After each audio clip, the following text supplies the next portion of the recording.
Bismillahirrahmanirrahim. Assalamualaikum warahmatullahi wabarakatuh. Alhamdulillahirrahmanirrahim. Kita semua bisa berkumpul di sini, para pejuang-pejuang rakyat yang insya Allah dirahmati oleh Allah Subhanahu Wa Taala. Dan semoga para pejuang-pejuang rakyat yang hadir di sini, insya Allah meninggal dalam keadaan husnul khotimah. Itu semua mimpi kita sebagai pejuang-pejuang rakyat yang hari ini jelas-jelas sudah sangat merasakan penindasan-penindasan yang dilakukan oleh rejim kekuasaan ini. Bahwa kawan-kawan semua, para pimpinan mulai dari tingkat pusat, wabil khusus kepada Koordinator Aliansi Aksi Serikat Buruh, Bapak Muhammad Jumhur Hidayat, dan tuan rumah Ketua Umum SPKM Bung Dedi beserta dengan panitia pelaksana sangat luar biasa dalam konsolidasi. Mungkin ini yang paling megah, yang termewah, ini yang pernah kita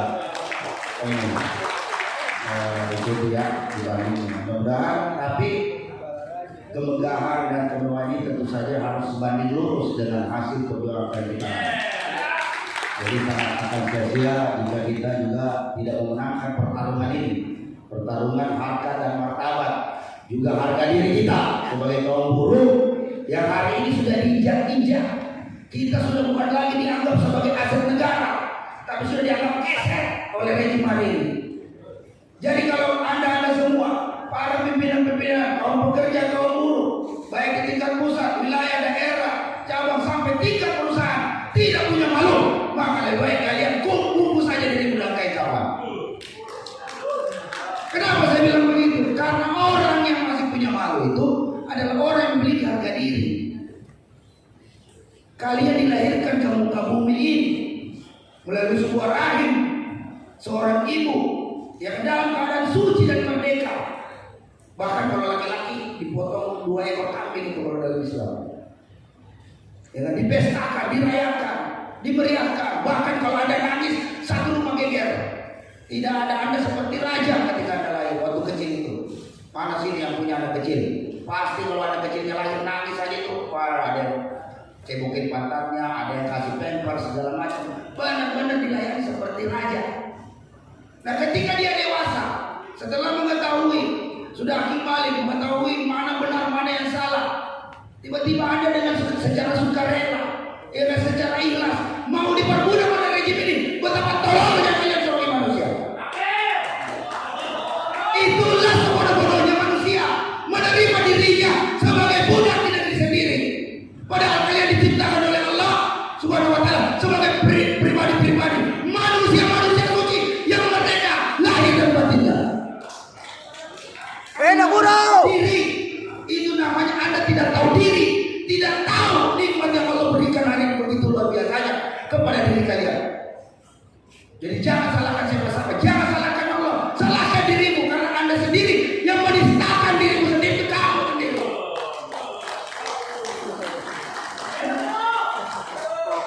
Jadi kalau kalian tidak tahu diri sebagai kaum buruh, petani, pedagang, ya kan, peternak, kalian ini harus tahu diri bahwa kalianlah yang menghidupi ini dunia.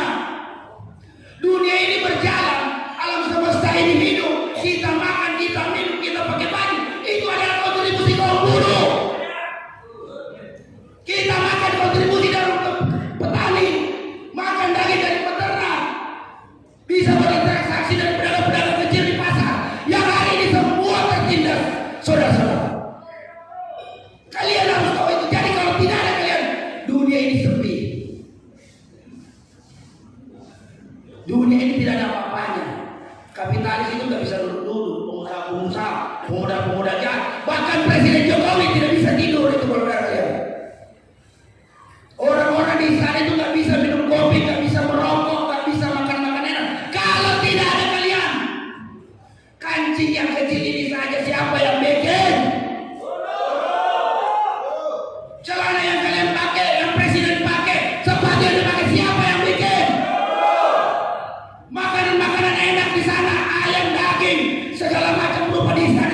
sudah lama gue mah siapa kita.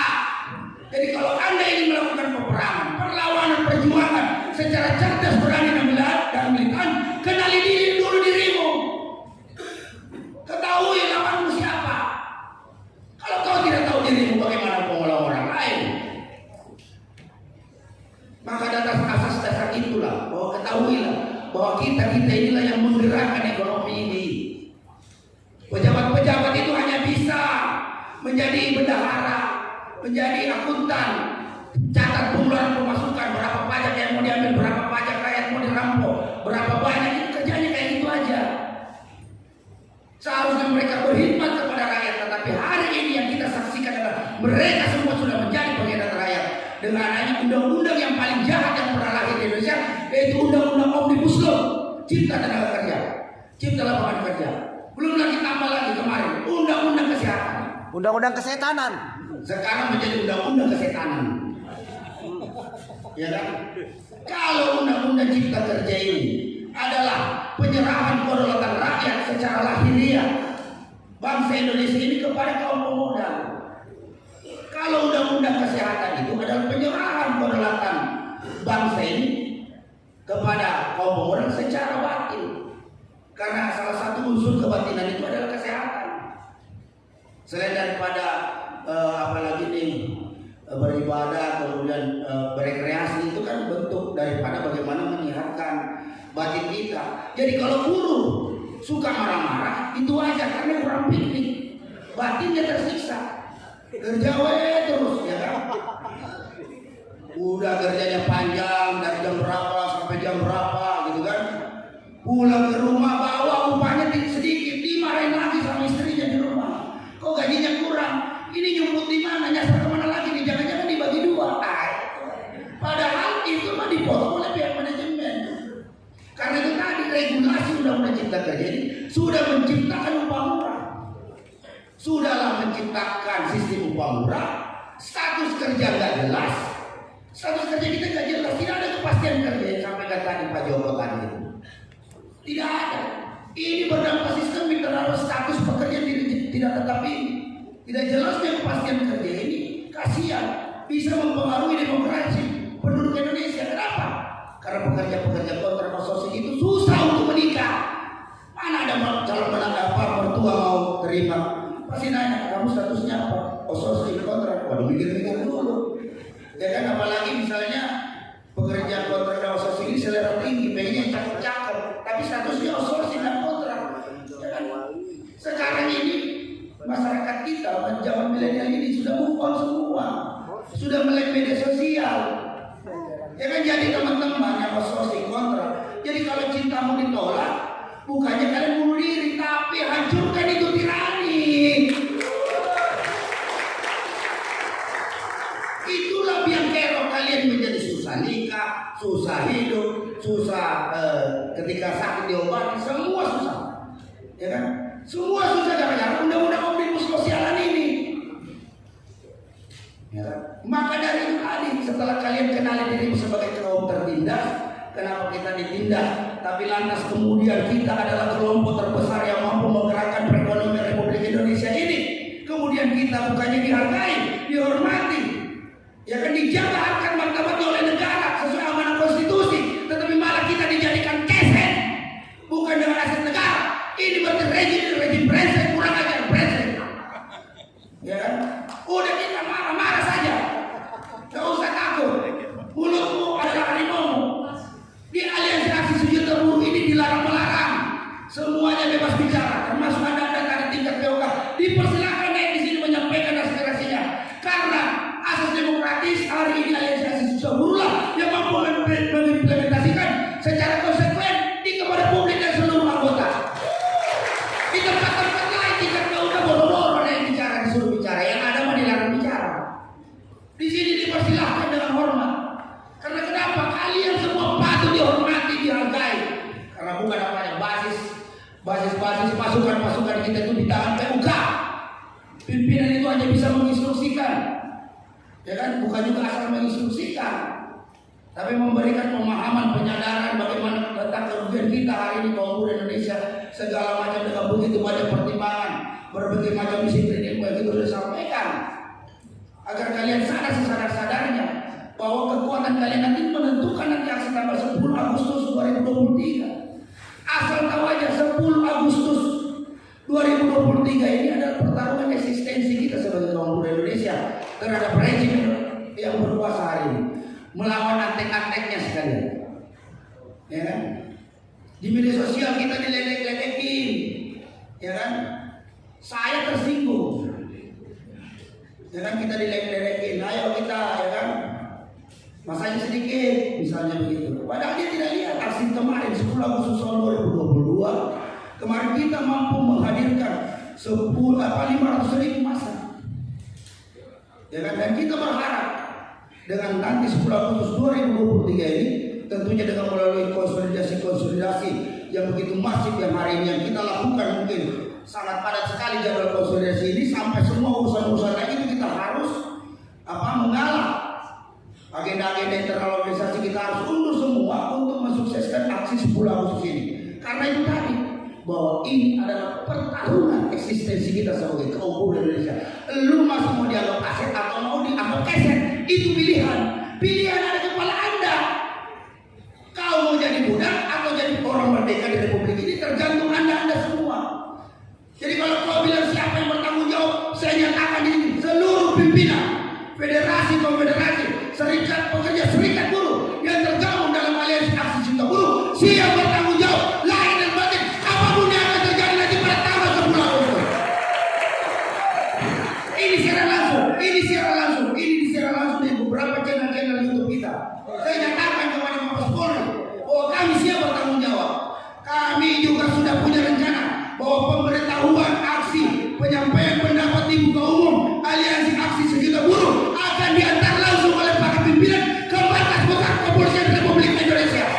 Kami yang antar langsung, bukan utus-utus suruh orang, enggak, agar mereka tahu bahwa kami adalah pimpinan-pimpinan serikat pekerja, serikat buruh yang siap bertanggung jawab lahir dan batin untuk kemenangan kaum buruh Indonesia. Aliansi aksi sejuta buruh, aliansi aksi sejuta buruh, aliansi aksi sejuta buruh. Itu jadi tidak usah ragu-ragu. Kami saja tingkat pusat ini sudah tidak ragu-ragu. Jangan pula kalian tingkat POK ini penuh dengan keraguan-raguan, karena kehancuran itu melalui sebuah keraguan-raguan. Contoh kecil saja, ini PKWT yang masih bicara. Kalau lu ragu-ragu nembak cewek, lu udah pada apa itu cewek. Tapi kalau lu selo nekat, lu datang, lu nembak langsung lamar jadi tuh barang. Itu salah satu ilustrasinya, biar jangan terlalu tegang. Itu salah satu ilustrasinya. Jadi Anda harus percaya diri walaupun status Anda outsourcing PKWT, bilang sama calon mertua, saya lagi memperjuangkan status saya untuk diangkat menjadi karyawan tetap dengan melakukan perubahan dalam undang-undang omnibus law agar saya akan menjadi penentu bapak yang baik. Begitu dong. Iya, karena banyak keluhan juga, ya kan. Sampai kita turun ikut melamar juga masih aja ditolak gara-gara statusnya outsourcing. Benar-benar ini tolong, ini calon-calon mertua ini tolong juga Anda berpedoman kepada asas kemanusiaan yang ada terhadap ya kan? Karena kasihan ini jomblo-jomblo kita ini, banyak yang jomblo-jomblo sudah pun nanti sudah menikah gara-gara undang omnibus law dilarang punya anak, dibatasi punya anak, karena istrinya kalau punya anak langsung langsung diputus kontraknya. Terus Jokowi bilang kita akan mendapatkan bonus demografi dari mana kalau dilarang ini? Tingkat kelahiran mau ditekan-tekan begini gak bakalan, lebih parah daripada program KB ini, Bang. Ya kan, kalau hamil melahirkan, tidak ada lagi cuti layanan dari sebuah kontrak. Kamu bayangkan betapa jahatnya ini undang-undang omnibus law ini. Sudahlah dia merampas harta kita, harta rakyat Indonesia, di mana sumber daya mineralnya. Sudahlah juga dia rampas sumber daya alam kita di lautan. Sudahlah merampas sumber daya alam kita di udara juga, ya kan, karena seluler ini dia mainkan juga semua. Ya kan? Sudah merampas lagi kedaulatan kita sumber daya manusianya. Ya kan? Secara lahir dan batin semuanya sudah dirampas. Jadi kita ini tinggal modal apa kalau bukan modal banyak dan semangat. Modal sarung. Ya kan? Uang tidak punya. Ya kan? Jaringan yang pimpinan juga terbatas. Ya kan? Yang ada yang tersisa adalah mantan pejabat dan mantan anggota DPR yang sudah tentu saya tidak punya lagi kemampuan untuk merubah regulasi, tetapi tidak menutup kemungkinan kita akan kembali, kita akan kuasai republik. Karena sesuai dengan janji Allah bahwa kaum tertindas di muka bumi ini akan kujadikan mereka pemimpin di muka bumi. Ini bukan tausiah tapi silakan buka surah Al-Qasas ayat 5 dan 4 itu. Baca itu. Ya kan? Kan memang kita hari ini kalian harus bangga menjadi pasukan-pasukan rakyat tertindas melalui aliansi aksi juta buruh ini. Karena itu adalah sebuah panggilan takdir Anda. Ini ketika Anda menjadi pejuang-pejuang aliansi aksi juta buruh ini panggilan takdir yang insya Allah akan mampu menghapuskan dosa-dosa kita yang lalu-lalu. Kita ini semua kaum berdosa. Banyak dosa, ya kan? Hanya dengan kekuatan keikhlasan kita menjadi pasukan-pasukan pembela rakyat ini, insya Allah, ya kan? Allah akan menghapus dosa-dosa kita itu yang lalu-lalu. Anda bisa bayangkan ketika Anda meninggal dunia ketika aksi itu, jutaan orang antar Anda ke pemakaman. Itu bagaimana itu? Malaikat itu sudah susah bunuh caranya itu. Saking banyaknya yang nangkep, banyak yang doain. Itu yang kita impikan. Daripada kita hidup di dunia bermegah-megahan, jabatan tinggi, segala macam, tetapi kita menipu rakyat, maka kita akan dinistakan oleh alam semesta. Kalau bicara dinistakan alam semesta, maka bumi dan langit itu akan tidak sulit akan menerima arwah kita. Jadi ngambang kayak tai. Ya, ngambang enggak ke atas, enggak ke bawah. Habis dimakan lele. Nah, udah itu yang nasib itu. Tapi kita ditakdirkan menjadi pasukan-pasukan rakyat tertindas yang memang sudah diperintahkan oleh Allah Subhanahu wa taala untuk menghapuskan segala bentuk permukaan di muka bumi. Itu buka surah Al-Balad yang pesantren di sini. Ayat 10, 11, 12 itu jelas itu Allah menjelaskan di situ. Ya kan? Nah, dalam kesempatan ini juga saya minta juga kepada biasanya ini kan kaum buruh ketika lagi kecil-kecilnya semangat melakukan konsolidasi, ya kan HRD sudah tidak mempan lagi kasih janganlah begini-begini segala macam kan. Nah apa aninya? Ya dipanggil ustaz, kasih ceramah begini, kasih tahu itu ustaznya membela kepentingan kaum buruh rakyat Indonesia itu adalah perintah dari Allah Subhanahu wa taala. Karena kita tidak ingin digolongkan orang-orang yang mendustakan agama. Itu baca surah Al-Maun. Itu siapa pendusta agama itu? Orang yang tidak memberi makan anak yatim dan orang miskin. Hari ini harusnya tugas pemerintah memberi makan anak yatim dan orang miskin. Yang terjadi adalah menghabisi orang-orang miskin. Kita dihabisi, upahnya dibikin murah, sakit tidak dirawat dengan baik, disuruh mati aja kita.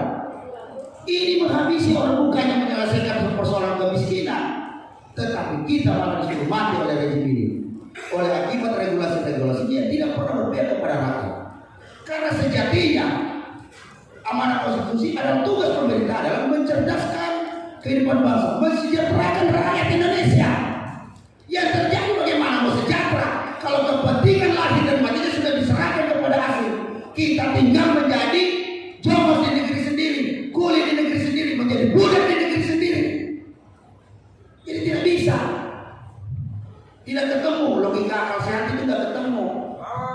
Jadi tidak bisa disejajarkan secara objektif, sistematis dan toleran. Nah maka dari itu untuk mensukseskan nanti di tanggal 10, maka kita harus memiliki 3 faktor: persepsi, kesadaran, pentaatan yang sama. Kalau ini berbeda, itu mustahil akan terjadi gelombang massa yang luar biasa. Nah hari ini pimpinan buruh persepsinya yaitu undang-undang Omnibus Law Cipta Kerja ini adalah undang-undang yang sangat merugikan kita sebagai kaum. Ini persepsi yang sama. Tinggal membangun kesadaran yang tadi yang disampaikan oleh Bung Rudi, Bung Jomo tadi sudah sampaikan, dan pimpinan-pimpinan lainnya. Bangun kesadaran kelas. Saya sampaikan tadi, lu harus tahu diri bahwa kamu adalah orang-orang yang tertindas, harus bangkit dari ketindasan itu dengan upaya kita sendiri. Jangan pernah berharap terhadap kaum kapitalis, kaum pemodal itu untuk membantu kita, tidak mungkin. Nah, ketika itu terpenuhi, maka tinggal satu pentaatan yang sama. Jadi kalau pimpinannya sudah kasih instruksi, turun-turun benar, lakukan secara ikhlas, lakukan secara sukarela. Jangan bilang oh ini mau dibayar berapa, tidak ada. Hari ini kapitalis bergotong royong, disiplin, bahkan menggelontorkan jutaan uang, triliunan rupiah, berkarung-karung uang dia kan hanya untuk merebut regulasi yang terjadi hari ini. Lantas ketika kita ingin melakukan perlawanan, kita masih aja menuntut bayaran, terus minta mau perubahan nasib, yang nggak mungkin. Itu nonsens, itu omong kosong. Maka atas dasar-dasar ini kalian harus bangkit melawan dengan persepsi, kesadaran, pentaatan yang sama. Karena dengan cara dan sistematika yang benar. Jadi rumus-rumus perjuangan itu sama dengan rumus matematika, ya kan? Cara dan alasannya harus benar sehingga menghasilkan sebuah kemenangan. Jadi kalau matematika itu plus kali plus itu sama dengan plus. Jadi kalau caranya benar, langkahnya benar, itu pasti benar hasilnya. Nah kalau plus kali min sama dengan min, kalau caranya benar tapi langkahnya salah, ya pasti salah. Ya kan? Kalau min kali plus sama dengan min, ya kan? Caranya salah, langkahnya benar, itu pasti juga tidak akan meraih kemenangan. Nah kalau caranya min kali min sama dengan plus, ini kan bingung, loh kok jadi ini. Nah kalau caranya salah, langkahnya salah, sama dengan plus, sudah pasti itu, sudah pasti kalahnya. Gitu loh. Paham kan? Nah itu matematika perjuangan itu. Nah itu yang harus kalian teman-teman pahami. Bahwa dengan konsep yang benar, dengan cara yang benar, insya Allah itu akan melahirkan sebuah kemenangan. Maka dari itu kita perlu konsolidasi di sini, kita kuatkan hari ini di sini, dan bersyukurlah bahwa gerakan aliansi aksi sejuta buruh dengan konsolidasinya yang kelima hari ini semakin memberikan magnet kekuatan tersendiri bagi perjuangan buruh hari ini. Dan insya Allah aliansi aksi sejuta buruh ini akan menorehkan sejarah putih bagi Republik ini ke depan dengan bangkitnya perjuangan kaum buruh yang hari ini yang benar-benar tertindas untuk merebut kedaulatannya sebagai rakyat Indonesia sesuai dengan amanat konstitusi pasal 1 ayat 2 bahwa kedaulatan adalah di tangan rakyat. Itu yang kita akan buktikan nanti saudara-saudara. Maka yakinlah seyakin-yakinnya dengan adanya aliansi sejuta buruh ini sekarang makin melipat gandakan kekuatan kita, dan syukur alhamdulillah, ya kan? Ibarat kata sebuah doa-doa kita insya Allah dari para pimpinan dijawab oleh Allah. Hari ini alhamdulillah kita kedatangan tamu besar Pak Joko dari SPN itu kan, itu rahmat dari Allah. Ini membuktikan bahwa apa yang dilakukan, langkah yang dilakukan aliansi aksi sejuta buruh sudah jelas, sudah benar, dan sudah terukur. Jadi tidak boleh lagi yang sesama kita lagi ribut-ribut, kita terus dalam persatuan, ya kan? Cuma beda-beda tipis beti lah, itu kan gak usah terlalu dipermasalahkan. Yang penting substansinya, outputnya. Karena tujuan kita hari berkumpul dan berjuang adalah meminta kepada rejim Jokowi mencabut undang-undang Omnibus Law itu tanpa syarat. Itu substansi tujuan kita. Jadi kalaupun cara-caranya itu bebas aja, biarkan, karena kita kan demokratis, membiarkan setiap federasi untuk menjalankan kebudayaannya masing-masing. Ada di Banten beda dengan di Bandung, beda di Bekasi, beda di Kerawang, semua punya adat. Dan ingat, hari ini di Banten alhamdulillah banyak begini. Ini salah satu basis kaum buruh yang saya pantau 5 tahun terakhir sangat cukup militan sekali. Ya kan? Kemarin juga di Kerawang, kemudian Bandung, nanti di Bekasi, ya kan, Jakarta. Ini semua kantong-kantong buruh yang militan hari ini, yang hari ini benar-benar sudah kelihatan bahwa ketidakpuasannya, kebenciannya terhadap lahirnya undang-undang Omnibus Law ini. Maka Tugas kita bersama-sama dengan ucapan Bismillahirrahmanirrahim kita sukseskan aksi besar, aksi aliansi sejuta